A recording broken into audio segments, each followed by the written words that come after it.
This presentation is about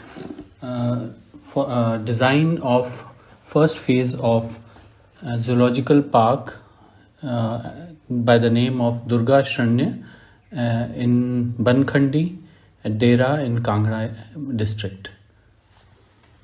Phase 1 of this project will have the main entry, entry plaza, administrative office, security office, and some infrastructure for the zoo like commissary, that is where food is prepared for animals, hospital and quarantine, residential quarters for the staff. Then main thing would be besides the entry plaza, there will be a biodiversity court and a walking trail by the name of Van Vaibhav Path, a nature trail, and workshop and maintenance areas. This drawing shows the phase 1 components, that is the entry, nature trail, the entry plaza, biodiversity court, Van Vaibhav Path, that is walking trail, maintenance areas, administrative blocks, commissary, and residential accommodation. ये slide service area को दर्शाती है. Service areas are those areas which are required for the running of the zoo, but they are not, this area is not allowed for visitors. ये एक वो infrastructure है जिसके बगैर जू रन नहीं कर सकता और इसकी रिक्वायरमेंट हमें शुरू से ही पड़ती है. इसमें हमारा कमिश्नरी, हॉस्पिटल और क्वारंटाइन सेंटर है. कमिश्नरी वो जगह है जहाँ पे एनिमल्स का खाना बनता है. 2-3 तरह के जगह होती हैं इसी में ही.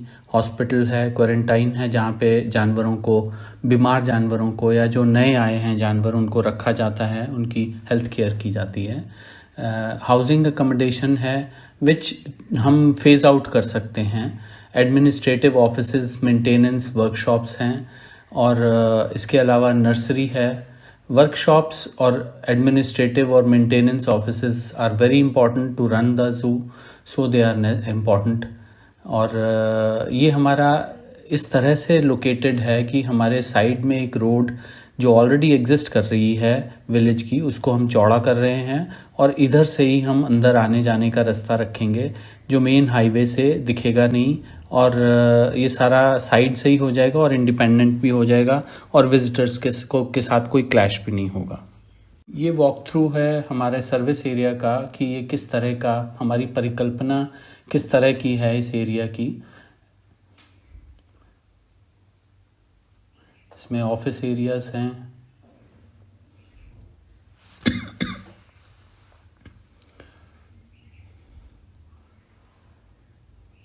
फिर कमिश्नरी है, फॉडर एरियाज़ हैं, मल्टीपर्पज़ एरियाज़ हैं, शेड्स हैं जहाँ पे सामान लाया जाता है, वेइंग होती है, फिर उनको डिस्पैच किया जाता है.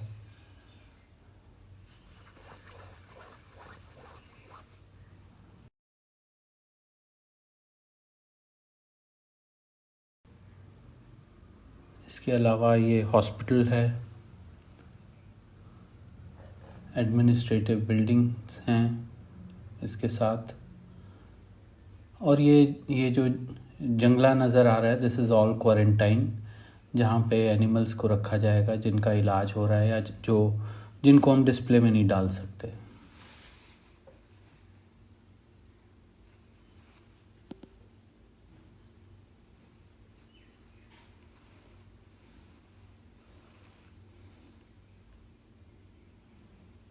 इसके बाद ये रेजिडेंशियल एरिया है. रेजिडेंशियल एरिया में हर डिफरेंट क्लास के अलग बिल्डिंग्स हैं. क्लास 1 ऑफिसर्स, क्लास 2, क्लास 3 के लिए, और इसके अलावा एक कम्युनिटी बिल्डिंग भी प्रपोज की है जिसके साथ थोड़ा पार्क्स वगैरह भी हैं.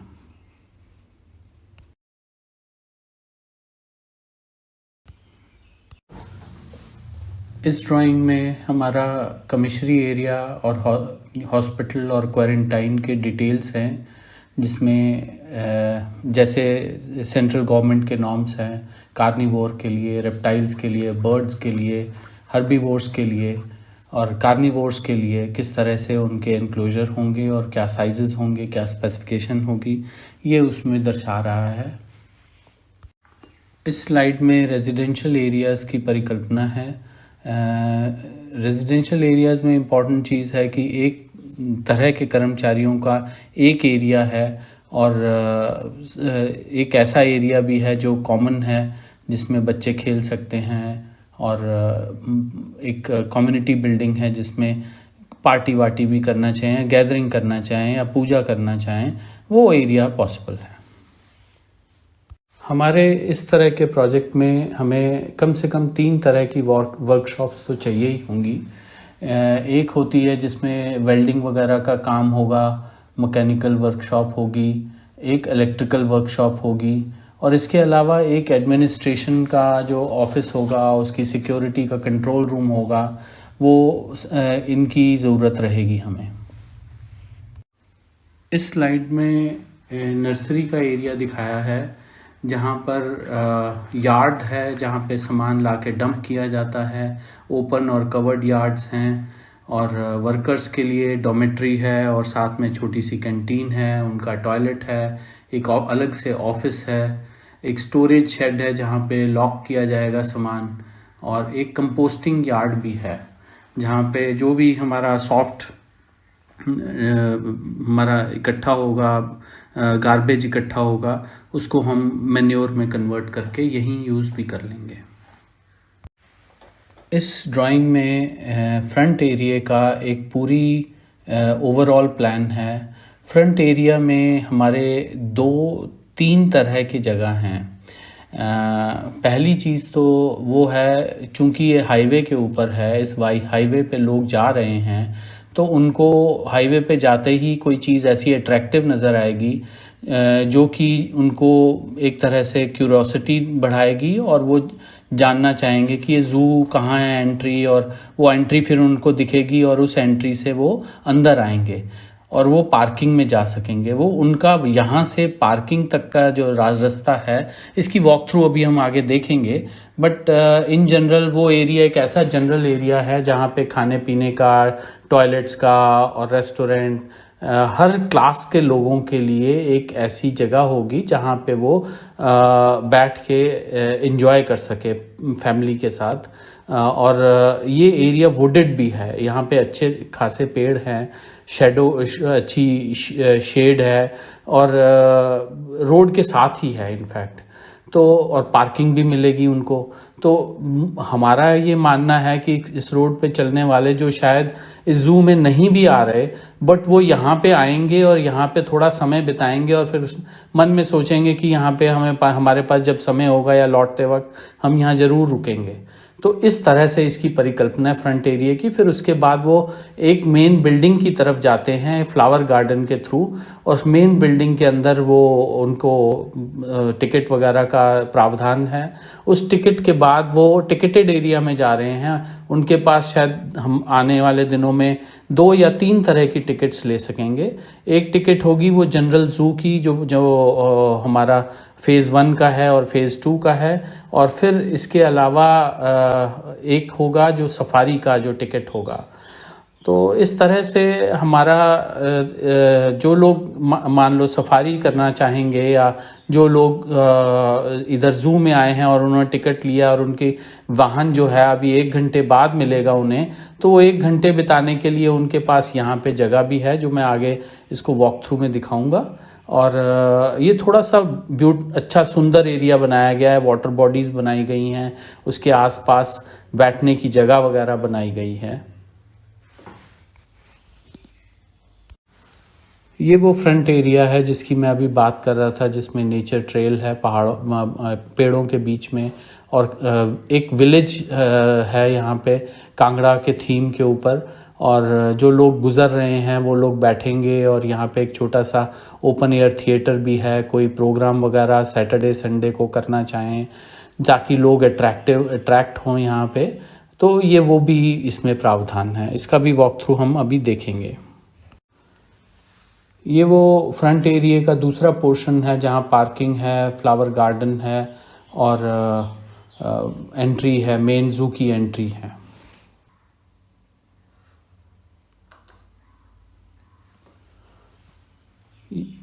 ये वो वॉक थ्रू है जो फ्रंट एरिया का। इसमें आप देखेंगे कि हमारी परिकल्पना इस एरिया की, ये एंट्री मार्कर है। मतलब रोड के ऊपर चलने वाले को एक नाम नज़र आएगा, एक स्कल्पचर नज़र आएगी। ये स्कल्पचर हमारी स्नो लेपर्ड की है जो और ये साइड रोड से एक छोटी सी पार्किंग है। और फिर एक विलेज में एंटर करते हैं। कांगड़ा थीम के ऊपर एक विलेज है, विलेज कांगड़ा।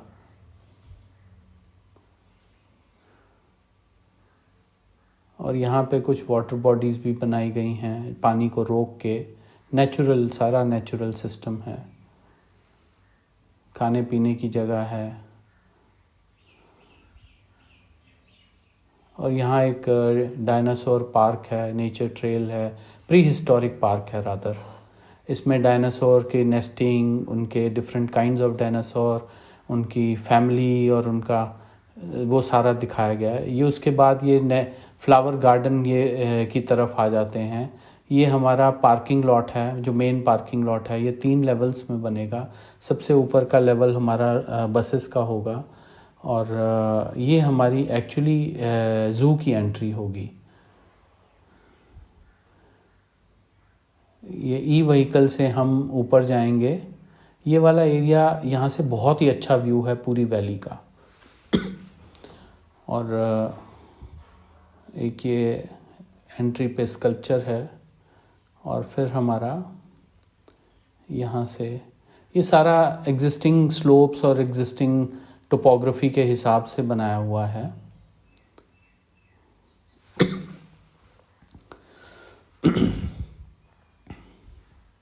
ये एंट्रेंस प्लाज़ा है।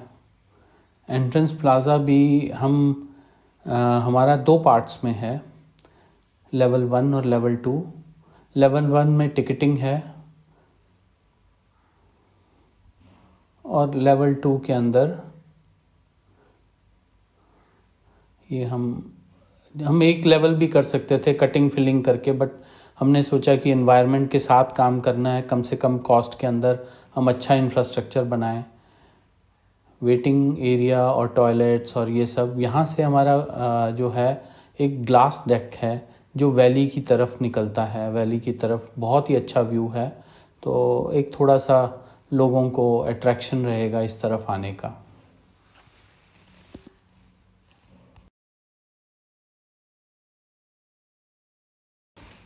अब ये एंट्रेंस एरिया से हमारा एक एरिया आता है जिसे हम बायोडाइवर्सिटी कोर्ट बोल रहे हैं। ये बायोडाइवर्सिटी कोर्ट एग्जिस्टिंग टोपोग्राफी के हिसाब से बनाया हुआ है और इसमें एक वाटर बॉडी भी प्रपोज्ड है। और इसके अंदर हमारा 2 एरियाज़ हैं बड़े थीमेटिक। एक है हमारा एक्वेरियम और एक है हमारा नॉक्टर्नल हाउस, जहाँ पे रात को जो जानवर जीव जो जागृत रहते हैं उनके ऊपर है। इसका हमने वॉक थ्रू भी बनाया है, अभी हम आपसे शेयर करेंगे। ये एक्वेरियम का हमारा वॉक थ्रू है। ये थोड़ा डिफरेंट कॉन्सेप्ट है हमारी एक्वेरियम की। इस तरह से सोचा गया, ये एंट्री मार्कर है इसका, इससे हम एंटर कर रहे हैं। और हमारे साथ साथ वाटर बॉडी है। इस तरह से कंसीव की गई है कि इसमें मेंटेनेंस कॉस्ट हमारी कम रहे और इंटरेस्टिंग रहे। थीम हमने जो सोची है ये गेंजिस के ऊपर है। गंगा के अंदर जो डिफरेंट लेवल्स के ऊपर डिफरेंट फिशेस रहती हैं उनको हम शो केस करना चाहते हैं। और एक तरफ हमारा ऑटर है और इसके साथ साथ चलते जाते हैं और गंगा के डिफरेंट एरियाज़ के हम देखते जाते हैं।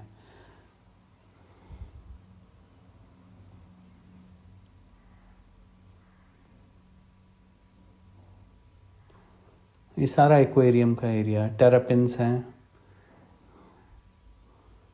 Water monitors.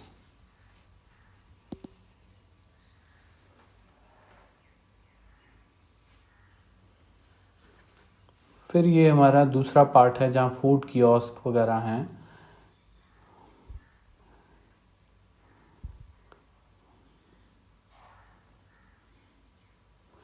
एक जो मेन फीचर हमने यहाँ डाला है वो स्नो लेपर्ड का डाला है, चूँकि वो हमारा स्टेट एनिमल है। हालांकि इसकी मेंटेनेंस कॉस्ट हमारी काफ़ी अच्छी है, क्योंकि इसको हमें एयर कंडीशनड और सब 0 डिग्री के आसपास हमें देना पड़ता है समर्स में, और सिर्फ 3-4 महीने हम इसे आउटडोर रख सकते हैं। बाकी will provide for all that infrastructure. ये एक एम्फी थिएटर है जहाँ पे कुछ प्रोग्राम्स या कोई प्रेजेंटेशंस करनी हो की जा सकती हैं। और जो हमारा इसका जो स्ट्रक्चर है इस बिल्डिंग का, वो भी थोड़ा अनकन्वेंशनल है। यहाँ से 2 जगह की रास्ते निकलते हैं, एक पंचवटी का, और पंचवटी एक हमारा थीम एरिया है फेज़ 2 में, और जैसा कि पंचवटी की डिस्क्रिप्शन है उसके ऊपर आधारित है, और ई व्हीकल यहाँ से मिलेगा, और बीच में सेंट्रल वाटर बॉडी है।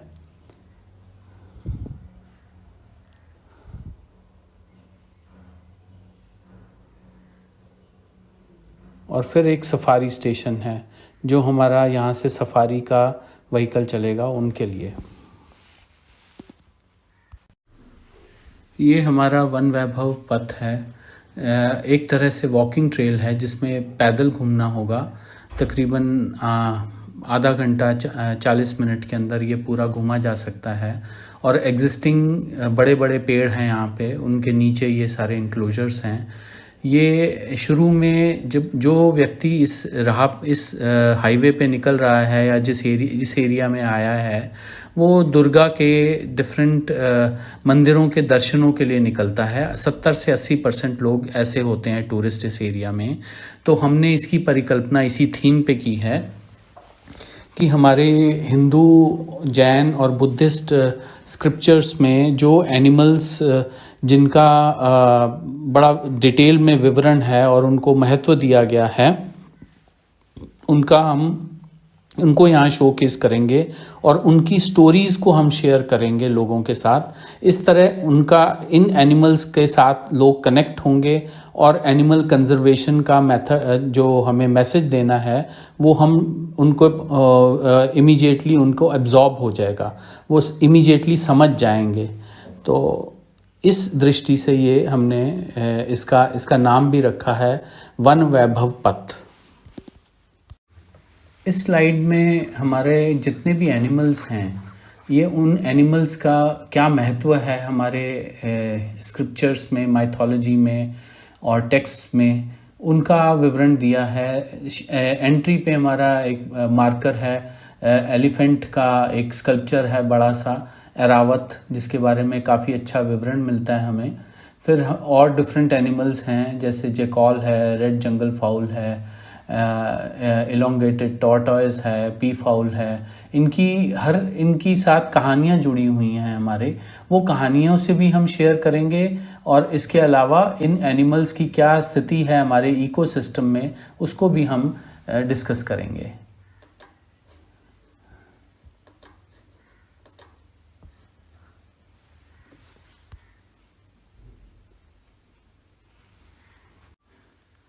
ये वो वॉक थ्रू है वन वैभव पथ का। इसमें एक तरह से दिखाया गया कि किस तरह से ये दिखेगा। ये एंट्रेंस है और मेन पाथ सामने चल रहा है, और डिटेल जो उस एनिमल इंक्लोजर में जाना चाहते हैं वो इधर एनक्लोजर के पास जाना चाहते हैं, वो यहाँ पर हैं। इस शेल्टर के अंदर उनको उस एनिमल से रिलेटेड सारी इन्फॉर्मेशन मिलेगी। एक ग्लास व्यूइंग होगी ताकि उस एनिमल के ऊपर किसी तरह का फटीग या डिस्टरबेंस ना हो। और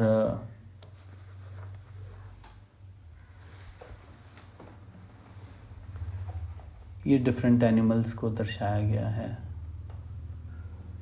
ये मोटेड एनिमल है जिसके आगे पानी का एक मोट है।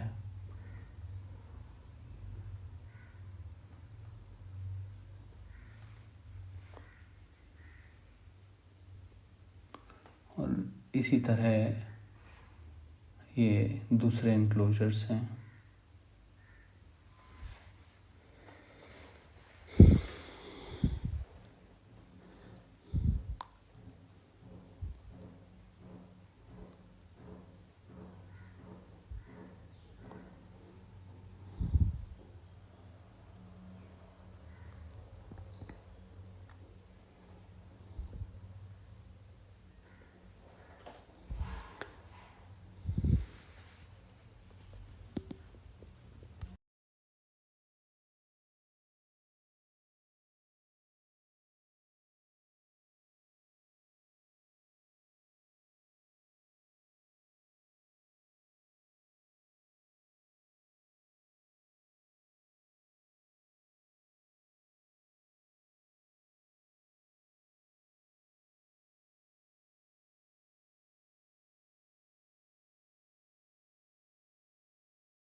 ये प्रिलिमिनरी कॉस्ट एस्टिमेट है। थंब रूल्स के हिसाब से हमने जो इसकी कॉस्टिंग करी है, सो दैट कि हमारे पास बजटरी कॉस्ट क्या आंकलन कर सकें कि भाई कितने का प्रोजेक्ट होगा ये। और एंट्री मार्कर जो है हमारा तकरीबन 20-1 लाख का है। नेचर ट्रेल जो शुरू में हमने देखी थी, जो फ्रंट एरिया था कमर्शियल जिसमें चीज़ें भी थी, वो हमें इसमें हमारा द मेन मकसद है कि इससे हम रेवेन्यू भी जनरेट करें और ये हमारा रेवेन्यू का अच्छा साधन बनेगा। इसकी हमारी कॉस्ट तकरीबन 4.5 करोड़ की है। फिर ये एंट्रेंस प्लाज़ा, पार्किंग और फ्लावर गार्डन, ये इसकी हमारी कॉस्टिंग मेरे हिसाब से तकरीबन 30-1 करोड़ में आ जानी चाहिए। इसमें टेरेसेस डेवलप करने हैं हमें, बस स्टॉप हैं, पार्किंग एरियाज बनने हैं। इसके बगैर हम काम शुरू ही नहीं कर सकते रादर।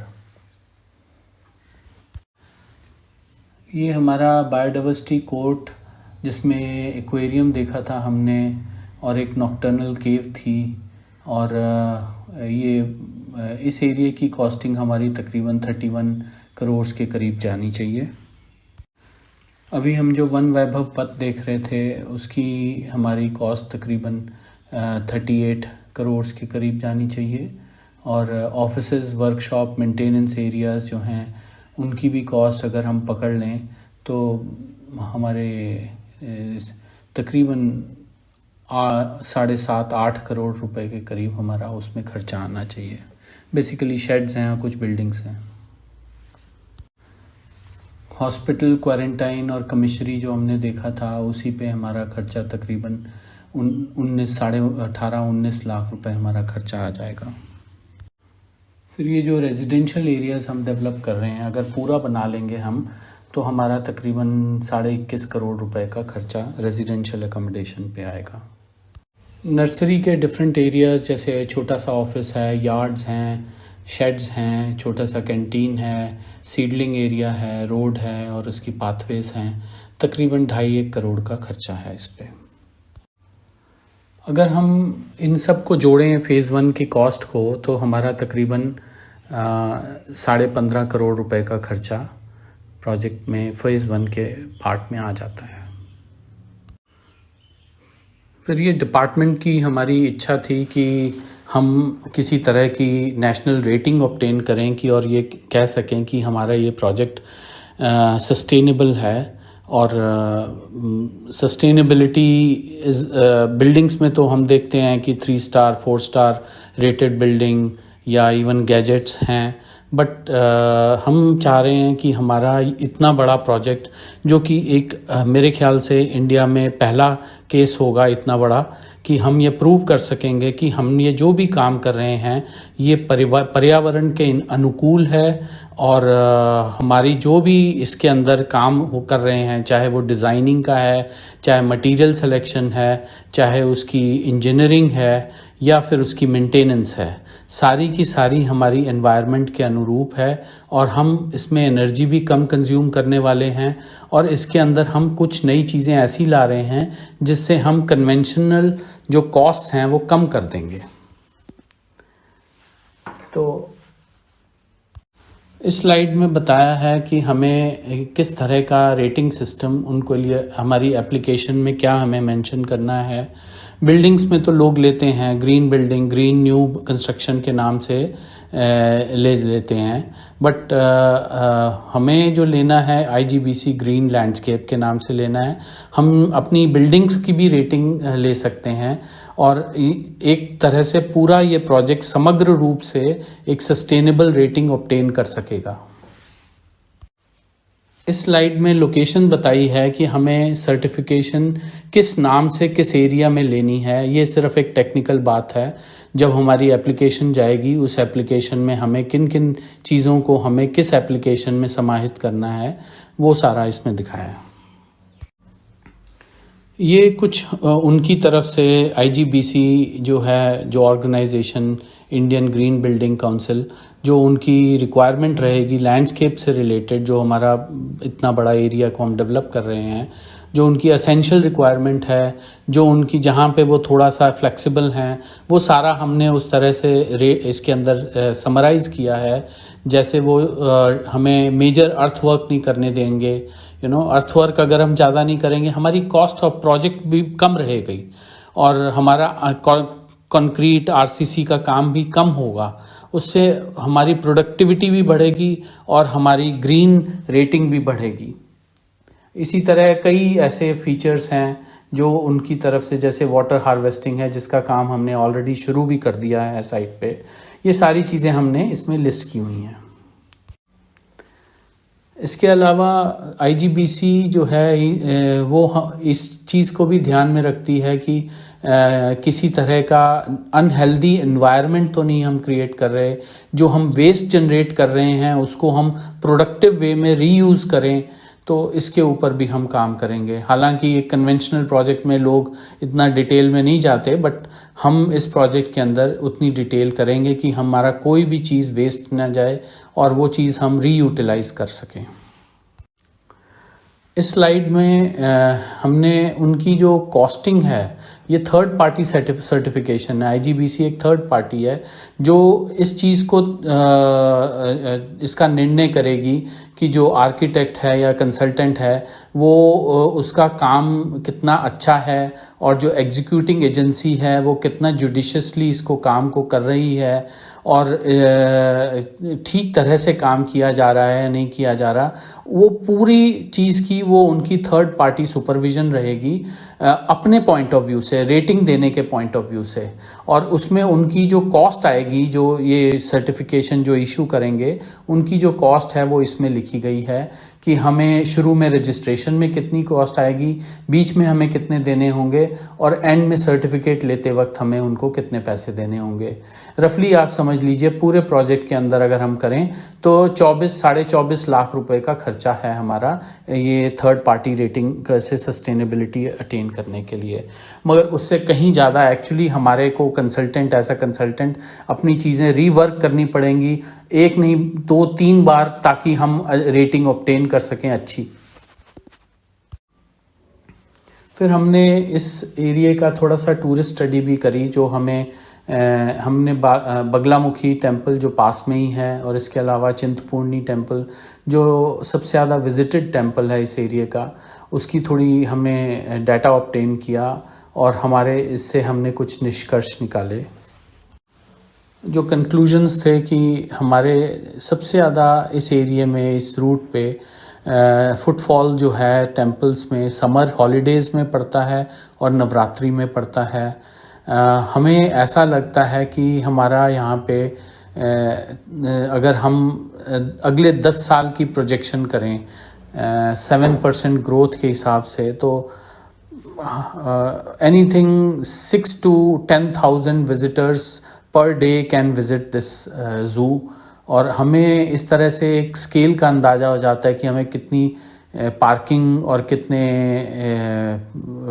बसेस की और कितनी कार्स की और कैसे रास्ते और कितने बड़े हॉल ये बनाने हैं, इसका हमें थोड़ा सा अंदाज़ा हो जाता है। और ये एक्चुअली इस तरह से, क्योंकि एक फैमिली में ना सिर्फ मंदिर देखने वाले लोग होते हैं, कुछ लोग ऐसे भी होते हैं जो नेचर लवर होते हैं, बच्चों का बर्ड्स या एनिमल्स के तरफ अट्रैक्शन भी होता है। तो टूरिज़्म एक समग्र रूप में इसका देखा गया है कि ये जगह टूरिज़्म को थोड़ा डीपन करेगा, टूरिज़्म अपॉर्चुनिटीज़ को डीपन करेगा and it will trigger prosperity to this region. यहाँ के जो होटल्स हैं, होम स्टेज़ हैं, ये दे विल एक्चुअली क्रिएट और जो रेस्टोरेंट्स हैं, ईटरीज़ हैं, ये यहाँ पे लोगों के लिए मनी मेकिंग अपॉर्चुनिटीज़ पैदा करेंगे। Now we also laid down how we should be moving. हमें सबसे पहले तो इस फ़ेज़ 2 और फ़ेज़ 3 की कंसेप्ट भी तुरंत बना लेनी चाहिए, और ताकि हमें पूरे प्रोजेक्ट का परिकल्पना हमारे दिमाग में आ जाए कि हम क्या करने जा रहे हैं। और हमें फिर डिटेल्ड टोपोग्राफिकल सर्वे भी करना है ताकि एक एक पेड़ को हम मार्क कर लें और उसको हम जितने पेड़ों को हम कंजर्व कर सकते हैं उसके हिसाब से प्लानिंग करें ताकि नेचर को हम लीस्ट डिस्टर्ब करें। इसके बाद हमें अपने पेपर्स को सेंट्रल जू अथॉरिटी में क्लियरेंस के लिए, लेआउट प्लान की क्लियरेंस के लिए पहले दी हुई है हमने, बट उसकी रिवीजन के लिए हम दे सकें। और फिर उसके उनकी CZA की क्लियरेंस के बाद हमें IGBC को भी अपने साथ थाम लेना है। उनको भी उनकी जो फीस है उनकी एप्लीकेशन जमा करके प्लानिंग प्रोसेस में ही उनको इन्वॉल्व कर लेना है ताकि हमारा प्लानिंग प्रोसेस में ही हम उनको अच्छे पॉइंट्स जनरेट कर सकें, अच्छी रेटिंग्स जनरेट कर सकें। फिर हमारी जो वर्किंग ड्राइंग्स हैं, एस्टिमेट्स हैं, वो सारे जो बेसिक इंफ्रास्ट्रक्चर है जिसके बगैर जू नहीं बन सकता, चल नहीं सकता, उसको हमें तुरंत उसके ऊपर काम शुरू कर देना चाहिए। और उसके बाद हमें जो विलेज की जो रोड जिससे हम सर्विस एरियाज़ ले रहे हैं उसकी वाइडनिंग का काम भी शुरू कर देना चाहिए, क्योंकि शायद ये PWD करेगी और ये किसी तरह से विलेज को इन्फ्रिंज ना करे, उनको किसी तरह की प्रॉब्लम ना हो और हमारे आने जाने की मार्ग अच्छा मिल जाए हमें।